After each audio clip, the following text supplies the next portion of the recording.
Today we're checking out this new battery-powered mixer from Mackie. This is the Pro FX10 Go, and with this you have multiple inputs and outputs. You have a ton of different built-in effects in this. You have mic, line, or high Z inputs. There's optional phantom power, Bluetooth, and it also has a USB port to basically use this as a 2-in and 4-out audio interface as well. And it does all of that without needing any power. You can see no cables are plugged in because this is completely battery powered. I know there have been many times and situations where I need a battery powered mixer. I actually used it live recently as well, but I'm definitely a fan of anything that is battery powered, more portable, less cables, and just makes my life easier in general. And in this video, I'm going to walk you through all of the features that it has so you can see if this is something that's right for you and your needs. I did get to see this at NAMM 2025 recently, and Mackie was kind enough to send one over for me to check out. This is not a paid video or anything like that, and all the opinions in this video are my own. And also at the end of the video, I will be doing a giveaway for one of these to one of my subscribers as well. So consider subscribing if you're not already subscribed, if you want to see more videos like this in the future, and let's go ahead and check this thing out. So here's the mixer here. I can turn the power on up here and you can see it powers on without anything plugged into it because it is battery powered. Of course, you can still run this off of a power supply if you do want to do that. But I think one of the cool things about this is that it's battery powered. But it is nice that the power supply does screw in so it doesn't accidentally get unplugged. On the back here, this is where you can see the battery. It has this compartment back here. This is the battery. It charges via USB-C, which I'm always a fan of. The battery lasts 8 hours and you can always get a second one and swap them out if you need it to run longer. So the first two channels are the exact same. Up at the top, it has a XLR or 1/4-inch input. So you can plug in XLR or line level devices into here. If you don't know the difference between those, I do have a video going over that. Below that, you have an input for a high Z instrument input. So if you wanted to plug in a guitar directly and you would want to hit the switch right above it to set it to high Z mode. If you do plan to use this with the high Z button engaged, you plug in to the XLR 1/4-inch port at the top. This one below the high Z input is actually the insert effect, and you would use that to run to like other compressors or EQ or something like that. And I'll give a demo of how to use that here in a little bit. Right below that is a low cut button, which I'm a big fan of. Just doing a low cut on anything that is not bass, kick drum, or anything that's supposed to be in those lower frequencies. Doing a low cut at 100 hertz just cleans up the signal so much. Very nice that they included that. You have your knob for gain. You have a single knob compression, which is nice, especially to try to make this more compact. You want a little bit more compression, a little bit less compression. One knob compression is really nice on a mixer like this. You have a 3-band EQ. Highs are at 12 kilohertz, mids at 2.5 kilohertz, and lows are at 80 hertz. So it's nice that it tells you that. Here's your control over the effects, which I will show you here in a little bit. You do have panning to left, right, or center. You have a very easy mute button, and then you have your main level right here. Pretty straightforward. On inputs 3 and 4, they're very, very similar, except this time you just have either the option of XLR or a stereo line input. You don't have the option for high Z. You still have your insert, still have your low cut, still have your gain. It's missing the single knob compression. Kind of bummed that they didn't put that there because there is space right here that it could fit. So I kind of wish they added the compression into these as well. Not the end of the world, just would have been nice, especially since it has the space there. Everything else is the same: EQ effects, panning, mute, and channel level. Going over to 5 and 6, you just have a stereo line input, and then the standard 5 groups of knobs: EQ, effects, panning, mute, and level. You have the exact same thing on inputs 7 and 8, the exact same thing, except that there is a button right here where you can switch it to either the inputs or USB 3 and 4. Pretty cool design. I actually really like that. And I'll show you the USB inputs here in a little bit. And then inputs 9 and 10 can either be 3.5 millimeter input or a Bluetooth input. So you just push and hold it and set it to pair mode and then connect it to your phone or whatever you're trying to connect to. This one also has EQ, panning, mute, and level, but it doesn't have effects, which makes sense. And this is also nice because a lot of mixers leave out level control for the Bluetooth input, let alone EQ and panning. So pretty nice that it has that as an option. Also, the Bluetooth is also a bi-directional Bluetooth as well. When I saw this at NAMM this year, they mentioned how you could use this for like a radio show and you have like a guest call in or something like that. Over here, we have all of the effects, and I will show you the effects here in a minute. You get quite a few effects in here. It is quite easy to adjust and choose the effect that you want and change multiple of the parameters in here. Very easy to do, and very nice that you have that many effects and that many controls over the effects. And also, you do get 6 different presets for your effects in here as well. This button has to do with the USB mode, and I'll go over that when I go over the USB section in this video. You do have a foot switch for turning on and off the effects, which is really nice. I'll demo that in the effects section. You get quite a bit of outputs here. You get your main outputs, which can either be XLR or 1/4 inch, which is nice. You also have a control room output right here, which is just 1/4 inch, and that has its own master fader right here. You have an effect send if you want to use your own effects instead of the built-in effects. So the effect knobs will now be sent to the effect send port. You have a headphone out, which also has its own dedicated volume knob. Here's your master volume knob, which also has a mute. You can send 48 volts of phantom power to all of the XLR inputs. That does send to all 4 of them, so just be careful with what you're plugging in. You don't want to accidentally send 48 volts to something that might fry it. When in doubt, use a direct box. This blend knob is a little confusing. Right now, it's going to make more sense when I go over the USB port. Same with this button right here. And then here's your master effect level as well as a mute all effects button. Pretty straightforward, and it's laid out really nicely. Okay, here's a demo of the effects. I'm going to record this directly into my computer because that is what's really nice about this is that I can go USB out and go into Logic and just record this directly. That's definitely a very nice feature about this mixer. Do just keep in mind there are 3 different USB record modes: standard, loopback, and interface. These are the ways that you would want to use this. If you want to include the effects when you record via USB, you want to set this to standard, not interface. I know that because I'm filming this again because I recorded it with interface without the effects the first time. Test, check. This is the dry signal, and I'm going to bring up the effect on that channel to noon, and I'm going to bring up the master effect to noon as well. You can see there's a delay. I'm going to turn that off just while I'm talking. But in order to switch to a different one, you push this button to cycle between the different menus. So if I want to adjust this effect or if I want to change the effect, and then if I go to like a reverb, I have to push in order to engage it. So now you can hear the hall reverb. Quite a bit. Let's bring the decay way up.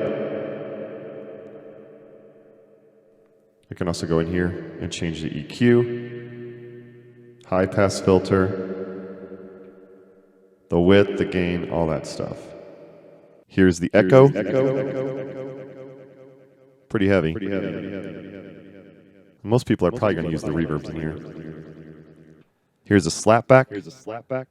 So here's a hall reverb. I'm going to bring that decay down a bit because it's a lot. Hey, hey, mic check. Room reverb. Check, check. Hello, hello. Plate reverb, one of my favorites. I would dial that back a little bit. Just a nice reverb on the vocals. Here's a chorus. It's pretty heavy. Chorus 2. Delay and reverb. Dialing it back. You also have delay and chorus, which is basically the 2 effects that we just did. And reverb and chorus. Hello, hello. Check, check.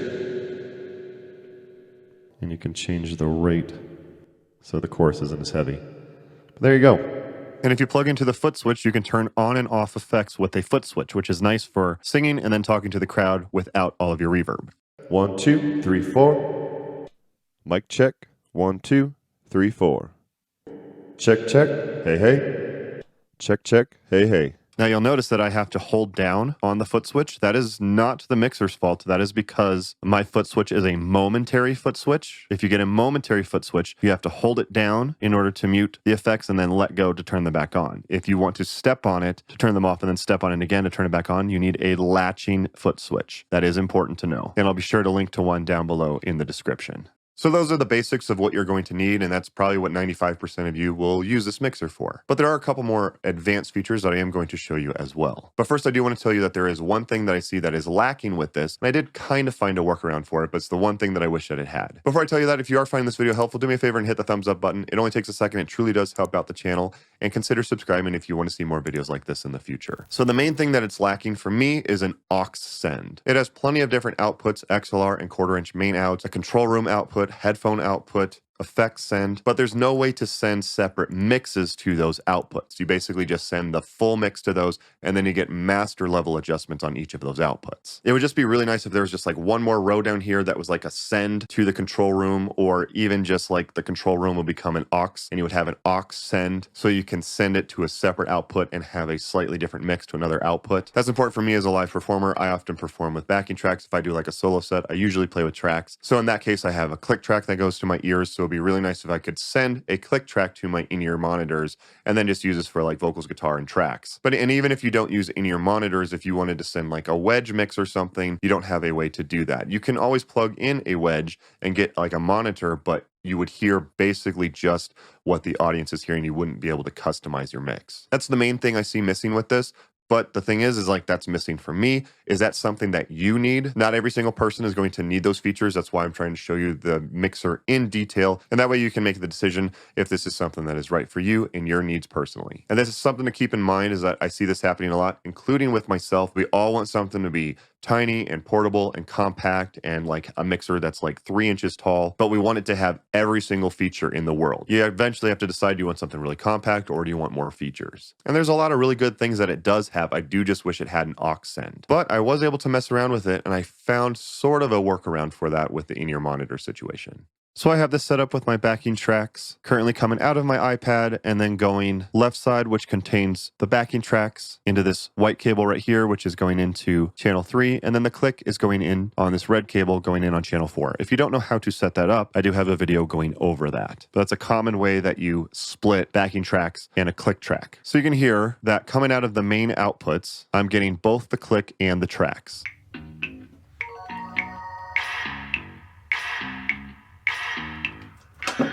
And this is true for the left out as well as the right output. So the first thing I tried to do was the effect send. So I went into the effect send. I was like, okay, cool. If I plug in my in-ear monitors here and then route the click out the effect port. I was like, okay, cool. I hear just the click track. That's going to work perfect, right? Chorus. Well, no, once I turn the click down in the mains, it turns it off in my ears as well, because the effect send is post fader. So the effect send wouldn't work for what I needed it to. The same thing happened with the headphone out. I have master control over the phones out, but again, as soon as I turn down the click track in the mains, the main left and right out, it would turn down for me in my headphones. So it didn't work. But the insert effects are pre-fader. It's after the gain and low cut filter, but before the EQ, panning, effects, and level. So that could work. So you can see when I plug in to the insert port of the click track, I can set the level with the gain.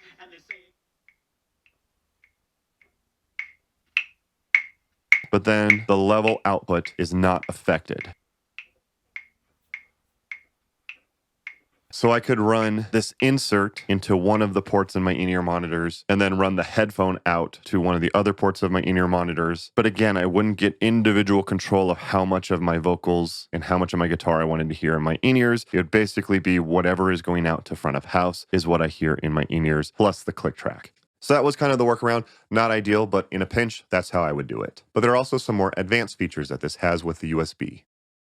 So here's a demo of the USB audio as well as some of the advanced features. So I have my iPad connected via USB-C to the Mackie mixer. The same thing can be applied with a computer, just seemed easier to show with my iPad. Now my iPad, I'm running Stage Tracks 3. This is a great software. I have a 4-part video series on it. Great for running backing tracks. And I can send multiple separate stems of audio via USB. Watch the videos if you want to find out how to set that up. But for this video, what I'm going to do is I'm going to run the click track to USB 1 and 2, and I'm going to run the drums to USB 3 and 4, just so you can hear that there's a separation. Click track is on USB 1 and 2, drums are on USB 3 and 4. So you can see when I push play, right now I'm hearing nothing. Nothing's coming out of the main left and right. Well, I can get access to USB 3 and 4, remember, with this button right here, because right now it's set to the 1/4 inch inputs on channel 7 and 8. But if I flip this switch, it's going to switch over to USB 3 and 4. So when I engage that, now you'll be able to hear the drums. And I have level control over that with fader 7 and 8. Pretty straightforward. That's how I get USB 3 and 4. But where is the audio from USB 1 and 2? There's no knob or anything for that. This is kind of an interesting choice, but that deals with this button and this knob over here. What I have to do is I have to engage this button right here in order for this knob to work. And actually, I have to either plug into the control room output or the headphone output in order to hear it. So nothing coming out of the mains. And now I'm going to plug in to the control room output. And now you can hear a click track coming out. So USB 1 and 2 is now routed to the control room outputs as well as the headphone outputs because I have this engaged. So let me go ahead and bring in the drums, which are coming in on USB 3 and 4, and now I can hear both of them.